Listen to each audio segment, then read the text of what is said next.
So Madhu గారు, మీరు చూస్తున్నారు బంగారమును, సిల్వర్ ధరలు చాలా ఆకాశాన్ని అంటిపోతున్నాయి. ఎగ్జాక్ట్. సో సామాన్య ప్రజలు కూడా కొనడానికి ఆలోచిస్తున్నారు. ఇప్పుడున్న ఈ సిచ్యువేషన్ లో గోల్డ్ మీద ఇన్వెస్ట్ చేయడం బెటరా, సిల్వర్ మీద ఇన్వెస్ట్ చేయడం బెటర్? జనరల్ గా ప్రసాద్ biggest investor of world Warren Buffett ఒక చెప్పిండు ఏంటి, be fearful when others are greedy, be greedy when others are fear. అంటే అందరికి అత్యాశ ఉన్నప్పుడు మనం కొంత భయపడాలి, కానీ మనం వాళ్ళందరూ భయపడుతున్నప్పుడు మనకు కొద్దిగా అత్యాశ ఉండాలి. ఇప్పుడు అందరూ ఒక రకమైన అత్యాశతో ఉన్నారు, ఇంకా పెరుగుతుంది ఇంకా పెరుగుతుంది ఇంకా పెరుగుతుంది, ఇన్వెస్ట్మెంట్ పర్పస్ లో కొంటున్నారు.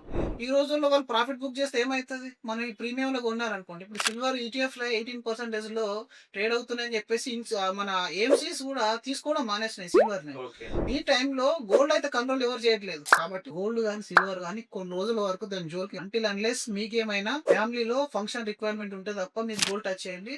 లేదంటే గోల్డ్ సిల్వర్ ని మీరు మానేసి ఏదైతే పర్ఫార్మెన్స్ లేని సెక్టార్ ఉందో, ఇప్పుడు ఈక్విటీ అనేది పర్ఫార్మెన్స్ లేదు, దానిలో మీరు హోల్డ్ చేయండి, ఇన్వెస్ట్మెంట్ చేసి హోల్డ్ చేయండి. లేదా ఇంకా డిఫరెంట్ సెక్టార్ లో మీరు హోల్డ్ చేసుకోండి, కానీ గోల్డ్ సిల్వర్ ని కొన్ని రోజులు వెయిట్ చేస్తేనే బాగుంటుంది. మన ఓవరాల్ పోర్ట్ఫోలియోలో గోల్డ్ కానీ సిల్వర్ కానీ పీపీఎఫ్ కానీ ఇవన్నీ ఏంటంటే 20% వరకు ఉండాలి. ఈ 20% లో సేఫ్టీ ఇన్వెస్ట్మెంట్స్ అంటారు, ఏదైతే బిలో 10% లేదా 8 to 7% గ్యారంటీగా అడిషన్ అయ్యే ప్రొడక్ట్స్ ఉంటాయో వాటన్నిటిలో ఈ 20% గోల్డ్ అండ్ సిల్వర్ కూడా ఉండాలి. మీరు 20% కంటే ఎక్కువ హోల్డ్ చేస్తున్నారంటే your losing your actual return.